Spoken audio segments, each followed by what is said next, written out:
যারা নির্বাচনে জিতেছে হেরেছে, পারস্পরিক সংঘর্ষ চলতেছে। আমাদের বগুড়ার পাশে নাটোরে দেখলাম এক ব্যক্তি দাঁড়িপাল্লায় ভোট দেওয়ার কারণে তার বাড়িতে আগুন লাগিয়ে দেওয়া হয়েছে, ভাঙচুর করা হয়েছে, পুড়িয়ে ফেলা হয়েছে, তাকে আঘাত করে আহত করা হয়েছে। আবার নোয়াখালীর ভেতরে একটা মহিলা শাপলা কলিতে ভোট দেওয়ার কারণে সেই মেয়েটিকে ধরে নিয়ে যে ধর্ষণ করা হয়েছে। জোরে বলেন নাউজুবিল্লাহ। এমন দৃশ্য দেখার জন্য এই বাংলাদেশকে আমরা কি নতুন করে স্বাধীন করেছিলাম? আরে ভাই, যার যে মার্কা পছন্দ সে মার্কাতে ভোট দেবে, এরই নামই তো গণতন্ত্র। আজকে যেখানে জামাত ইসলাম জিতেছে ওরা যদি বিএনপির উপরে হামলা করে, আবার যেখানে বিএনপি জিতেছে ওরা যদি জামাতের উপরে হামলা করে, দেশে শান্তি হবে না অশান্তি হবে? সুতরাং পরিষ্কার করে বলি, দলমত রাজনীতি থাকতেই পারে, তবে পাড়া প্রতিবেশীর সাথে শত্রুতা করে কেউ কাউকে হামলা করবেন না, কারো উপর আক্রমণ করবেন না। এই বিশৃঙ্খলা আর অশান্তি দেখার জন্য 2000 ছাত্র জনতা জীবন দিয়ে 24-এর অভ্যুত্থান ঘটায় নাই। পরিষ্কার করে বলতে চাই, দয়া করে কেউ নতুন করে আবার হাসিনে সাজতে চাইেন না, কেউ জালেম হতে চাইেন না। ওই স্বৈরাচার হাসিনার থেকে শিক্ষা নেন। নতুন করে যারা জালেম হতে যাবে তাদেরও পরিণতি পতিত স্বৈরাচারদের চাইতে ভয়াবহ হবে। আরে ভাই, বড় বড় নেতারা তো ঠিকই আছে, আমরা গ্রামে কেন নিজেরা গুতোগুতি আর মারামারি করব? এই যে তারেক রহমান প্রধানমন্ত্রী হতে যাচ্ছে, তিনি ঘোষণা করেছে আগামীকাল সন্ধ্যার দিকে তিনি জামাতের আমির ডক্টর শফিকুর রহমানের বাসায় যাবে তার সাথে সাক্ষাৎ করতে। আলহামদুলিল্লাহ বলেন না? আমরা তো এমন একটা দেশেরই স্বপ্ন দেখি। এটা তো ইতিবাচক রাজনীতি, এটাই তো নতুন বাংলাদেশ। তারেক রহমান জামাতের আমিরের সাথে দেখা করবে, তার বাড়িতে গিয়ে নাহিদ ইসলামের বাড়িতে যাবে, তাদের সৌজন্য সাক্ষাৎ হবে, মিলে ঝিলে দেশ চালাবে। তাহলে আমার কথা হলো, বড় নেতা একই সাথে থাকে, একই সাথে চা খায়, দাওয়াত খায়, আপনারা এলাকার ভেতরে নিজেরা গন্ডগোল করে কেন অশান্তি তৈরি করবেন?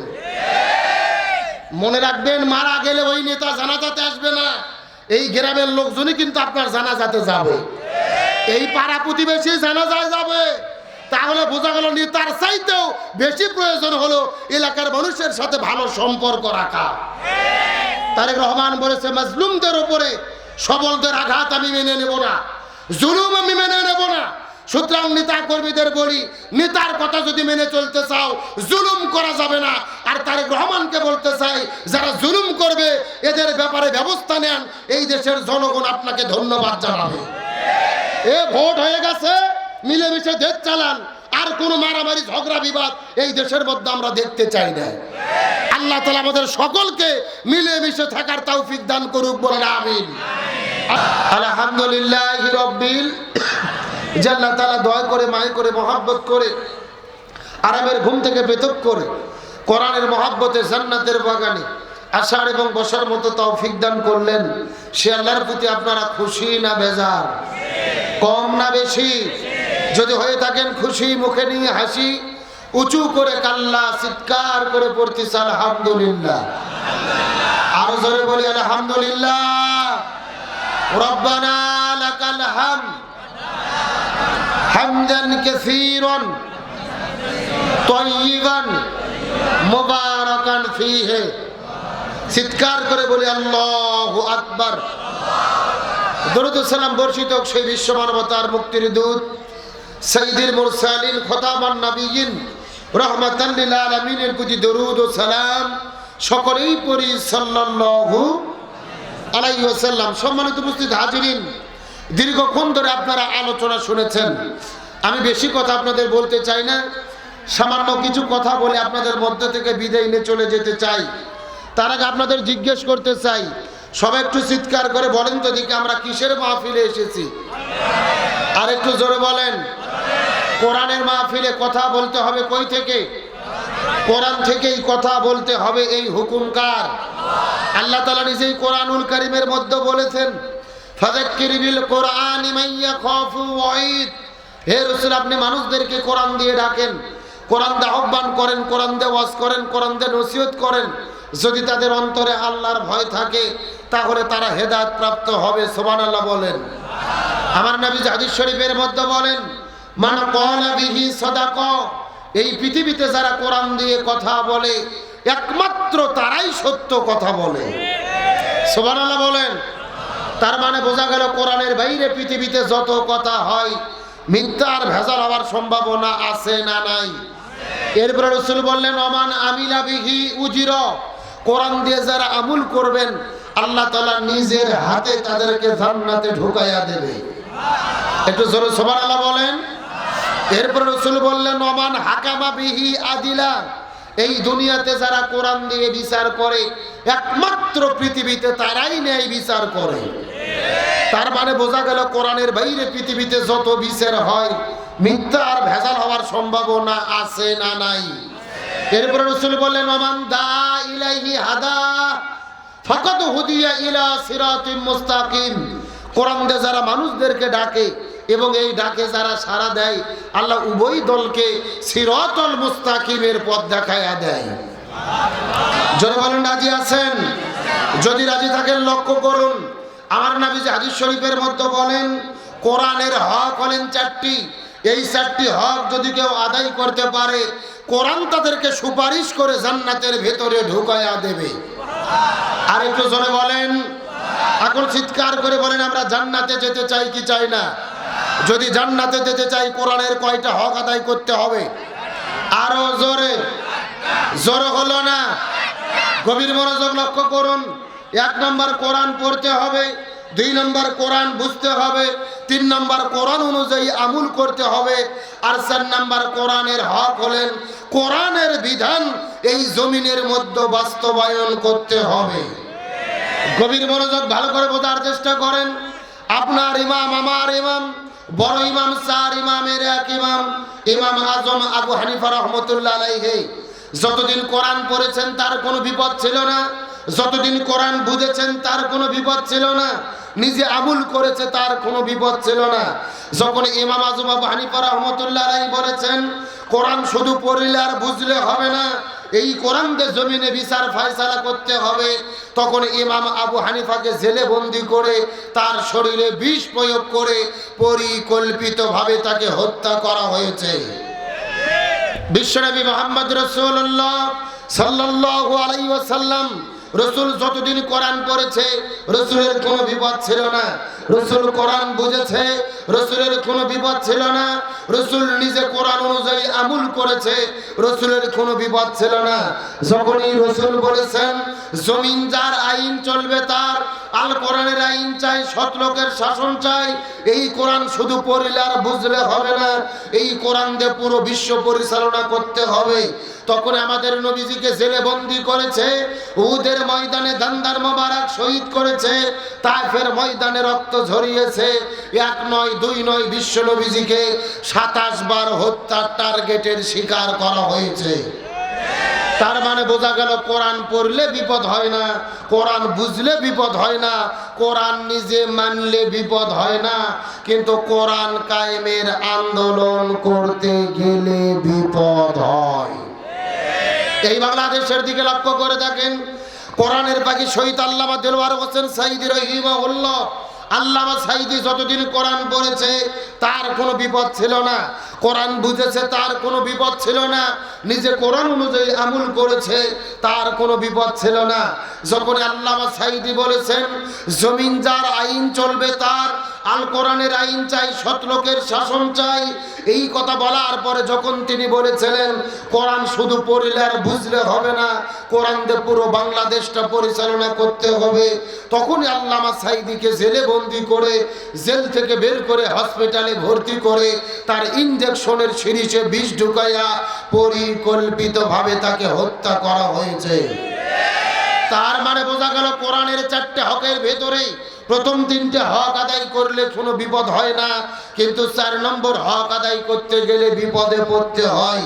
এখন আপনাদের জিজ্ঞেস করতে চাই, এই জয়পুরহাটের মুসলমান, আমরা কি কোরআনের সুপারিশ নিয়ে জান্নাতে যেতে চাই? জোরে বলেন জান্নাতে যেতে চাই। তার আজকের আলোচনার শুরুতে শপথ গ্রহণ করব, কোরআন পড়ব, কোরআন বুঝবো, কোরআন দিয়ে জীবন গড়ব, এই কোরআনের 4টে হক আদায় করার জন্য নিজেদের জীবনের সর্বোচ্চ বিলিয়ে দেব, তারপরে কোরআন ছাড়া হব না। কারা কারা রাজি আছেন? 2টি হাত আল্লাহকে তুলে দেখা। দেন একজন তাকবীর দেন দেখি।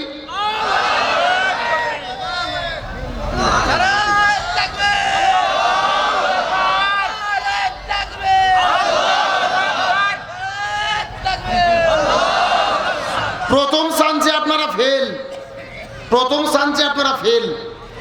কে রে, হাজার হাজার মুসল্লি তাকবীর দিতে আপনাদের ভয় লাগতেছে? কথা কয় না। আচ্ছা আমার সাথে একটু কথা বলেন ভাই, আমি কিন্তু অন্য ধরনের বক্তা। আমি ওয়াজ করব আর আপনারা ঘুম পারবেন এই সুযোগ নাই। আমি যতক্ষণ ওয়াজ করব আমার সাথে আপনাদেরকে ওয়াজ করা লাগবে। রাজি আছেন? তাহলে কথা বলেন, তাকবীর দিতে কি ভয় লাগে, টেনশন লাগে? আচ্ছা বলেন তো, তাকবীর কি কোনো ব্যক্তির, কোনো দলের, জামাত ইসলামের, বিএনপির, আওয়ামী লীগের? তাকবীর কার? ওই আল্লাহ নিজে কোরআনে বলেছে ওয়া রাব্বাকা ফাকাব্বির, তোমরা আল্লাহর নামের তাকবীর দাও। তার মানে বোঝা গেল নামাজ রোজা হজ যাকাত যেমন ফরজ, আল্লাহর নামের তাকবীর দেওয়াও তেমনি রূপে। সুতরাং তাকবীরের বিরোধিতা যারা করে এরা কখনো মুসলমানের বাচ্চা হতে পারে না। সুতরাং আজকের মাহফিলে আলোচনা চলবে যতক্ষণ, তাকবীর হবে ততক্ষণ। এদিকে মাঝখান থেকে দাঁড়িয়ে একজন তাকবীর দেন তো দেখি।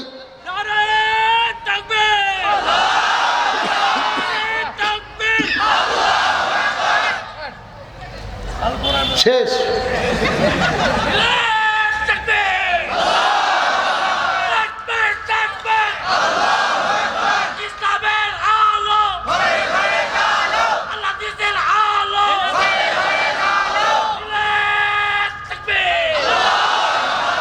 আলহামদুলিল্লাহ বলেন।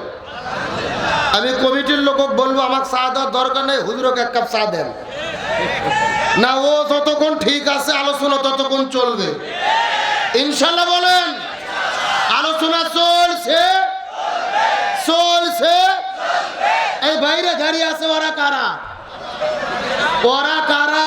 কোথা থেকে এলো? খিচুড়ি খাওয়া পার্টি? ওয়াজ এখনো শুরু হয়নি, ফজর পর্যন্ত ওয়াজ চলবে ইনশাল্লাহ। বলেন বাস ওদের তেল মারা শেষ, আর তেল মারবো না। ওদের ভালো লাগলে ভেতরে ঢুকবে না, ধরে থাকবে। তাই এখন আপনারা যদি অনুমতি দেন আমি আলোচনা শুরু করতে চাই। রাজি আছেন তো ইনশাল্লাহ? আসেন ডাইরেক্ট আলোচনা, ভূমিকা শেষ। আপনাদের জিজ্ঞেস করতে চাই, এই যে মাইকের মধ্যে আমি ওয়াজ করতেছি, এই মাইক যে বানাইছে তৈরি করছে এর পেছনে একটা উদ্দেশ্য আছে না নাই? আচ্ছা বলেন তো উদ্দেশ্যটা কি? যেন কথাবার্তা সাউন্ড শোনা যায়।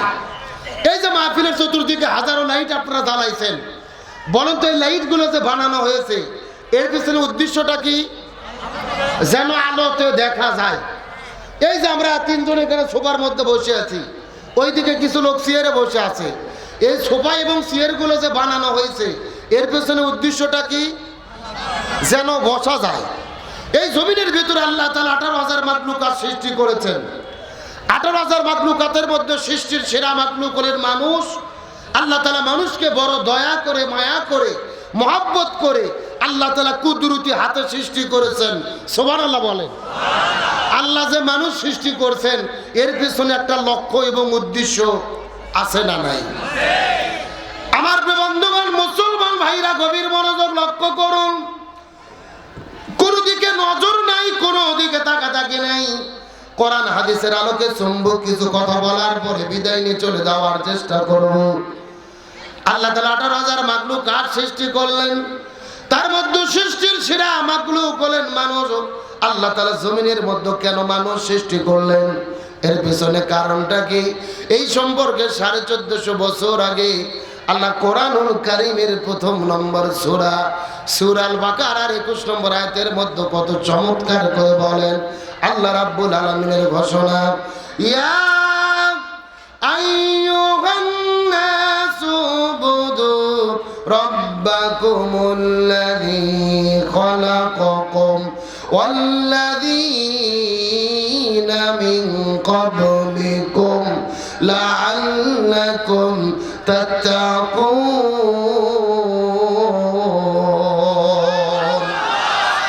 আল্লাহ রাব্বুল আলামিন বলে, হে পৃথিবীর মানুষেরা গভীর মনোযোগ লক্ষ্য করো।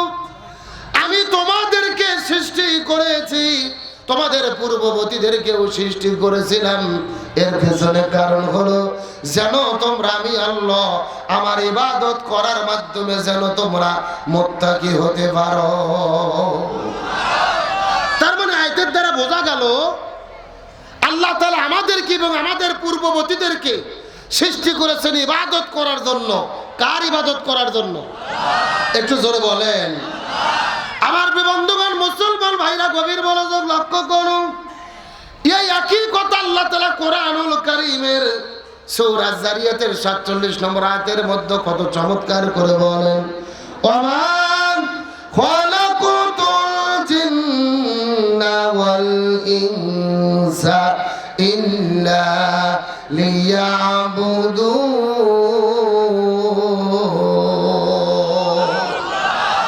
আল্লাহ বলতেছেন আমি মানুষ এবং জিনকে এই জমিনের মধ্যে সৃষ্টি করেছি একমাত্র সবেমাত্র কেবলমাত্র আমার ইবাদত করার জন্য। সুবহানাল্লাহ বলেন। তাহলে এই আয়াতের দ্বারাও বোঝা গেল আল্লাহ আমাদের সৃষ্টি করছেন কি করার জন্য? একটু কথা বলেন, কি করার জন্য? আর আমরা যদি ইবাদত করি আমাদের পুরস্কার আছে না নাই? আমার বন্ধুগণ, মুসলমান ভাইরা, গভীর মনোযোগ লক্ষ্য করুন। আমরা যদি ইবাদত করি আল্লাহ তাআলা কি পুরস্কার দেবেন এই কথা আল্লাহ তাআলা কোরআনুল কারীমের মধ্যে কত চমৎকার করে বলেন, ইয়া আইয়াতুহান নাফসুল মুতমাইন্না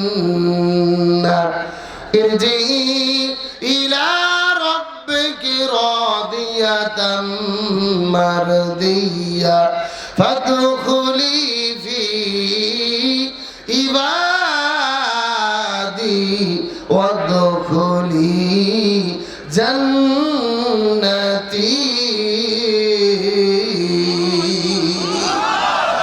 আল্লাহ বলতেছেন যারা আমি আল্লাহ আমার ইবাদত করবে আমি তাদেরকে সরাসরি জান্নাতে ঢুকাইয়া দেব। এখন চিৎকার করে বলেন আমরা আল্লাহর জান্নাত পেতে চাই কি চাই না? জান্নাত যদি পেতে চাই ইবাদত করতে হবে কার? বাস এতটুকু কথা বলার পরে আমরা আজকে আলোচনার সাবজেক্ট ঠিক করলাম। আজকের আলোচনার বিষয় বা সাবজেক্ট হলো ইবাদত। জোরে বলেন, কি বললাম? আরে ভাই, ওয়াজ শোনার আগে সাবজেক্ট ঠিক করা লাগবে। এই বাংলাদেশে ওয়াজ কম হয় না। এমনও বক্তা আছে 1 লাখ টাকা 1.5 লাখ টাকা দিয়ে ভাড়া করে হেলিকপ্টারে করে আনতে হয়। এমনও ওয়াজ করে কান্নাকাটি করে শুতে ধুয়ে চলে যায়। পরের দিনে চায়ের দোকানে গল্প হচ্ছে, এক চাচা আর এক চাচা বলতেছে কেবা গতকাল ওয়াজ কেমন হলো? চাচা বলতেছে ওয়াজ হয়েছে ফাটাফাটি। তখন জিজ্ঞেস করা হলো গতকাল তো ফাটাফাটি ওয়াজ হইলো, তো কি বিষয়ে আলোচনা হয়েছে? তখন চাচা বলতেছে তা তো মনে নাই। এমন শ্রোতা আছে না নাই? আপনি পরীক্ষা খুবই ভালো দিয়েছেন, রোল নম্বরও লেখেননি, আপনার নামও লেখেননি, পাস না ফেল। তার মানে বোঝা গেল ওয়াজ শোনার আগে যেহেতু লিখে দিয়েছেন তাফসীর মাহফিল, আগে বিষয় বা সাবজেক্ট ঠিক করতে হবে। তাহলে চিৎকার করে বলেন আজকের আলোচনার বিষয় কি? ইবাদত। জোরে বলেন আলোচনার বিষয় কি? জীবনের সবচেয়ে গুরুত্বপূর্ণ সাবজেক্ট। এই আলোচনা শোনার জন্য মিনিট 30 সময়কে আপনারা দিতে রাজি আছেন? শেষ পর্যন্ত থাকবেন তো ইনশাআল্লাহ? দেখি থাকবেন না কারা কারা একটু হাত তোলেন। হ্যাঁ, এইবার বোঝা গেল আপনার কয় নম্বর শ্রোতা। আচ্ছা, সত্য সত্য শেষ পর্যন্ত থেকে আখেরি মোনাজাত করে কারা কারা যেতে চান একটু টান টান করে হাত তোলেন তো দেখি। লিল্লাহে তাকবীর। এ সাউন্ড হয় না, টান টান করুন দেখি। এ মুরব্বি মুরব্বি মুরব্বি হাত উঠান। এই ছেলে হাত উঠান দেখে। সবাই একটু গলা কাকার দেন তো দেখে। লিল্লাহে তাকবীর। আল কোরআনের আলো, আল হাদিসের আলো, দুনিয়ার মুসলিম, ইসলামের শত্রুরা লিল্লাহে তাকবীর।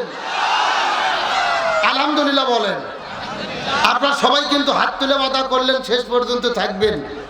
এখন না থাকে যদি উঠে চলে যান, ওয়াদা ভঙ্গ করা কিসের লক্ষণ?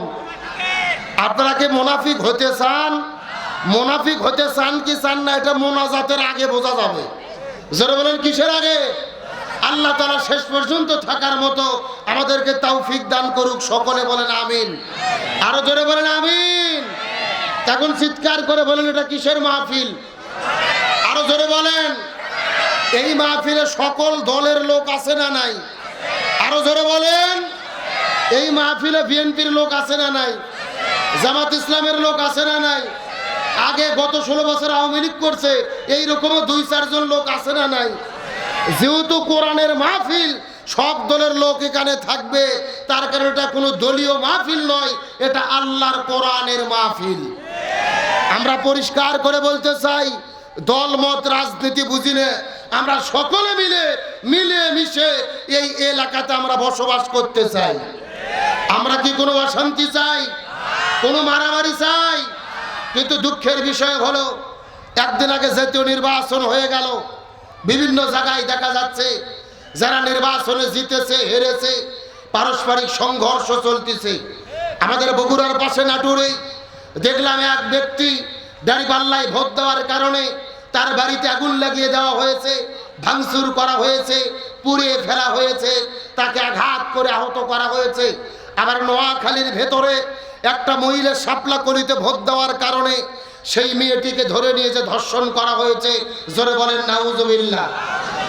এমন দৃশ্য দেখার জন্য এই বাংলাদেশকে আমরা কি নতুন করে স্বাধীন করেছিলাম? আরে ভাই, যার যে মার্কা পছন্দ সে মার্কাতে ভোট দেবে, এরই নামই তো গণতন্ত্র। আজকে যেখানে জামাত ইসলাম জিতেছে, ওরা যদি বিএনপির উপরে হামলা করে, আবার যেখানে বিএনপি জিতেছে ওরা যদি জামাতের উপরে হামলা করে, দেশে শান্তি হবে না অশান্তি হবে? সুতরাং পরিষ্কার করে বলি, দলমত রাজনীতি থাকতেই পারে, তবে পাড়া প্রতিবেশীর সাথে শত্রুতা করে কেউ কাউকে হামলা করবেন না, কারো উপর আক্রমণ করবেন না। এই বিশৃঙ্খলা আর অশান্তি দেখার জন্য 2000 ছাত্র জনতা জীবন দিয়ে 24-এর অভ্যুত্থান ঘটায় নাই। পরিষ্কার করে বলতে চাই, দয়া করে কেউ নতুন করে আবার হাসিনে সাজতে চাইেন না, কেউ জালেম হতে চাইেন না। ওই স্বৈরাচার হাসিনার থেকে শিক্ষা নেন। নতুন করে যারা জালেম হতে যাবে তাদেরও পরিণতি পতিত স্বৈরাচারদের চাইতে ভয়াবহ হবে। আরে ভাই, বড় বড় নেতারা তো ঠিকই আছে, আমরা গ্রামে কেন নিজেরা গুতোগুতি আর মারামারি করব? এই যে তারেক রহমান প্রধানমন্ত্রী হতে যাচ্ছে, তিনি ঘোষণা করেছে আগামীকাল সন্ধ্যার দিকে তিনি জামাতের আমির ডক্টর শফিকুর রহমানের বাসায় যাবে তার সাথে সাক্ষাৎ করতে। আলহামদুলিল্লাহ বলেন না? আমরা তো এমন একটা দেশেরই স্বপ্ন দেখি, এটা তো ইতিবাচক রাজনীতি, এটাই তো নতুন বাংলাদেশ। তারেক রহমান জামাতের আমিরের সাথে দেখা করবে, তার বাড়িতে গিয়ে নাহিদ ইসলামের বাড়িতে যাবে, তাদের সৌজন্য সাক্ষাৎ হবে, মিলে জিলে দেশ চালাবে। তাহলে আমার কথা হলো, বড় নেতা একই সাথে থাকে, একই সাথে চা খায়, দাওয়াত খায়, আপনারা এলাকার ভেতরে নিজেরা গন্ডগোল করে কেন অশান্তি তৈরি করবেন? মনে রাখবেন, মারা গেলে ওই নেতা জানাজাতে আসবে না, এই গ্রামের লোকজনই কিন্তু আপনার জানাজাতে যাবে, এই পাড়া প্রতিবেশী জানাজায় যাবে। তাহলে বোঝা গেল নেতার চাইতেও বেশি প্রয়োজন হলো এলাকার মানুষের সাথে ভালো সম্পর্ক রাখা। তারেক রহমান বলেছে, মাজলুমদের উপরে সবলদের আঘাত আমি মেনে নেব না, জুলুম আমি মেনে নেব না। সুতরাং নেতা কর্মীদের বলি, নেতার কথা যদি মেনে চলতে চাও জুলুম করা যাবে না। আর তারেক রহমানকে বলতে চাই, যারা জুলুম করবে এদের ব্যাপারে ব্যবস্থা নেন, এই দেশের জনগণ আপনাকে ধন্যবাদ জানাবে। এ ভোট হয়ে গেছে, মিলেমিশে দেশ চালান, আর কোনো মারামারি ঝগড়া বিবাদ এই দেশের মধ্যে আমরা দেখতে চাই না। আল্লাহ তাআলা আমাদের সকলকে মিলেমিশে থাকার তৌফিক দান করুক, বলেন আমিন। আছেন, তাহলে বলতে চাচ্ছিলাম আজকের আলোচনার সাবজেক্ট কি? আরেকটু জোরে বলেন, গভীর মনোযোগ লক্ষ্য করুন। ইবাদত কাকে বলে? ইবাদত শব্দের শাব্দিক অর্থ দাসত্ব করা, গোলামি করা, হুকুম মেনে চলা। একেবারে সোজা কথা, এই কোরআনের ভেতরে 1000 আল্লাহ তাআলা আদেশ করেছে, 1000 নিষেধ করেছে। প্রত্যেকটা আদেশ এবং নিষেধ মেনে চলার নাম হলো ইবাদত। ভালো করে মাথার মধ্যে ঢুকানোর চেষ্টা করেন। শুধু নামাজ রোজা হজ যাকাত ইবাদত নয়, আল্লাহ কোরআনের ভেতরে যত আদেশ করেছে, যত নিষেধ করেছে, হাদিসের ভেতরে রাসূল যত আদেশ করেছে, যত নিষেধ করেছে, প্রত্যেকটা আদেশ এবং নিষেধ মেনে চলার নাম কি? লক্ষ্য করে বোঝার চেষ্টা করেন। ইবাদত প্রধানত 5 প্রকার। জোরে বলেন, কত প্রকার? 1 নম্বর ব্যক্তিগত ইবাদত, 2 নম্বর পারিবারিক ইবাদত, 3 নম্বর সামাজিক ইবাদত, 4 নম্বর রাজনৈতিক ইবাদত, 5 নম্বর অর্থনৈতিক ইবাদত। চিৎকার করে বলতে হবে ইবাদত কত প্রকার। গভীর মনোযোগ লক্ষ্য করুন। 1 নম্বর হলো ব্যক্তিগত ইবাদত। ব্যক্তিগত ইবাদত কাকে বলে? আল্লাহর কোরআন বলেছেন আকিমুস সালাহ ওয়া আতুজ যাকাত, নামাজ কায়েম করো, যাকাত প্রদান করো। আল্লাহর কোরআন বলেছেন ওয়ালিল্লাহি আলান নাসি হিজ্জুল বাইত, যদি তোমাদের সামর্থ্য থাকে হজ করো। আল্লাহর কোরআন বলেছেন কুতিবা আলাইকুমুস সিয়াম, রমজান মাসে রোজা ফরজ করলাম, রোজা রাখো। এই যে নামাজ, রোজা, হজ, যাকাত, জিকির, তাসবিহ, এগুলোর নাম হলো ব্যক্তিগত ইবাদত। আমি কি আপনাদের বুঝাতে পেরেছি? মানে আল্লাহর সন্তুষ্টির জন্য আমরা ব্যক্তিগতভাবে যে ইবাদতগুলো করে থাকি এর নাম কি? ব্যক্তিগত ইবাদত। 2 নম্বর হলেন পারিবারিক ইবাদত। এখন মনে প্রশ্ন জাগতে পারে, হুজুর পরিবারের ভেতরে আবার ইবাদত ঢুকলো কেমনে? গভীর মনোযোগ লক্ষ্য করুন। পরিবারের যত সদস্য আছে কেউ কারো হক নষ্ট করবে না। সন্তান পিতামাতার খেদমত করবে, পিতামাতার সঙ্গে ভালো ব্যবহার করবে, পিতামাতার সন্তানকে দ্বীনের ওপরে লালন পালন করবে, স্ত্রী স্বামীর কথা মতো জীবন চালাবে, স্বামী স্ত্রীর হক আদায় করবে, বড় ভাই ছোট ভাইকে স্নেহ করবে, ছোট ভাইকে বড় ভাইকে শ্রদ্ধা করবে। পরিবারে যত সদস্য আছে কেউ কারো হক নষ্ট করবে না, একে অপরের হক আদায় করবে। এরই নাম হলো পারিবারিক ইবাদত। আমি কি আপনাদের বুঝাতে পেরেছি? ভালো করে লক্ষ্য করুন। আপনাদের এই গ্রামের ভেতরে একটা মুরব্বী চাচা মারা গেছে 2টা ছেলে রেখে। জোরে বলেন কয়টা ছেলে? আর জমি রেখে গেছে 20 বিঘে। কয় বিঘে? এখন বলেন তো কয় বিঘে করে ভাগ পাবে? 10 বিঘে করে। কিন্তু বড় ভাই জমি নিয়েছে 15 বিঘে, আর ছোট ভাইয়ের দিয়েছে 5 বিঘে। এরকম আল্লাহর ওলি আছে না নাই? কথা কয় না? আছে। আবার দেখবেন 10 বিঘা করে ঠিকই ভাগ করছে, কিন্তু এই যে হিরিতে যে বিশ্ব রোড গেছে, এই রাস্তার সাথে জমি আছে 2 বিঘা, 20 লাখ টাকা শতক। ওটা নিয়েছে বড় ভাই, আর ছোট ভাইয়ের দেশে একবারে ভারতের কাঁটাতারের ভেড়ার কাছে বলতেছে যা ওখানে তুই বেগুন চাষ করে খা। আছে না নাই? আবার দেখবেন বোন জমি পাবে 5 বিঘে। একদিন বাড়িতে দাওয়াত দিয়ে গরুর গোস্ত কিনে মুরগি জবে করে বোনের গাও ধার দিয়ে সোনা ময়না কলজে টিয়ে পাখি বলে জমি পাবে 5 বিঘে, 1 বিঘে দিয়ে 4 বিঘে মার দিয়েছে। এরকম জিব্রাইলের খেলা তো ভাই আছে না নাই? গভীর মনোযোগ ভালো করে বোঝেন। হক হলেন 2 প্রকার, হকুল্লাহ, হকুল ইবাদ। সারা জীবন নামাজ পড়েননি, রোজা রাখেননি, হজ করেননি, যাকাত দেননি, আল্লাহর কাছে তওবা করেন, আল্লাহ চাইলে মাফ করতে পারে। কিন্তু আপনি বড় ভাই ছোট ভাইকে ঠকাইছেন, আপনার বোনকে ঠকাইছেন, ওই ভাই বোন যতক্ষণ ক্ষমা করবে না ততক্ষণ পর্যন্ত আপনি আল্লাহর জান্নাতে যেতে পারবেন না। এমনও লোক আছে দেখবেন 5 ওয়াক্ত নামাজ পড়ে, হজ করছে 6 বার, মাথার টুপি, চেহারা দেখে মনে হয় জিব্রাইলের খেলা তো ভাই, অথচ ভাই বোন ঠকানোর জম। কথা কন না কে? ভালো করে বোঝেন। যে ব্যক্তি নামাজ পড়ে, রোজা রাখে, হজ করে, যাকাত দেয়, অথচ ভাই বোনের হক নষ্ট করেছে, এরাদের নামাজ, রোজা, হজ, যাকাত, জিকির, তাসবিহ ওই আত্রাই আর করতোয়া নদী দিয়ে ভাসে চলে যাবে, আল্লাহর জান্নাতে যেতে পারবে। তাহলে বোঝা গেল পারিবারিক ইবাদত। 3 নম্বর হলো সামাজিক ইবাদত। কি ইবাদত? আচ্ছা, সমাজ বলতে আমরা কি বুঝি? গ্রাম, পাড়া, মহল্লা, এলাকা সব কিছু মিলে হলো সমাজ। আপনাদের গ্রামের ভেতরে এমনও লোক আছে চাকরি করে মাসে 50,000 টাকা বেতন পায়, অথবা এমনও লোক আছে ব্যবসা করে লক্ষ টাকা উপার্জন করে, প্রতি সন্ধ্যায় গরুর গোস্ত দিয়ে ভাত খায়। অত সেই গ্রামের ভেতরে এমনও গরিব মানুষ আছে 3 সন্ধ্যা খেতে পায় না, ওই লোকের খবর রাখে না। এমন লোক আছে না নাই? আপনি 3 সন্ধ্যা গরুর গোস্ত দিয়ে ভাত খান, অথচ আপনার গ্রামের ভেতরে একটা মানুষ না খেয়ে থাকে, আপনি খবর নিতে পারেন না। তার মানে বোঝা গেল আপনি সামাজিক ইবাদত পালন করতে পারেন না।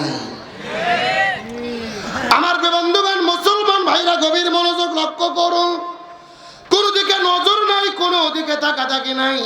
কোরআন হাদিসের আলোকে সম্মুখ কিছু কথা বলার পরে আপনাদের মধ্য থেকে বিদায় নিয়ে চলে যাওয়ার চেষ্টা করব। জীবনের সবচাইতে গুরুত্বপূর্ণ সাবজেক্টে আলোচনা শুরু করলাম। ইবাদত হলো 5 প্রকার। 1 নম্বর ব্যক্তিগত ইবাদত, 2 নম্বর পারিবারিক ইবাদত, আর 3 নম্বর হলেন সামাজিক ইবাদত। এই সামাজিক ইবাদতের কত গুরুত্ব, এই বিষয়টা বোঝানোর জন্য ছোট্ট করে একটা দৃষ্টান্ত আপনাদের মধ্যে দিতে চাই।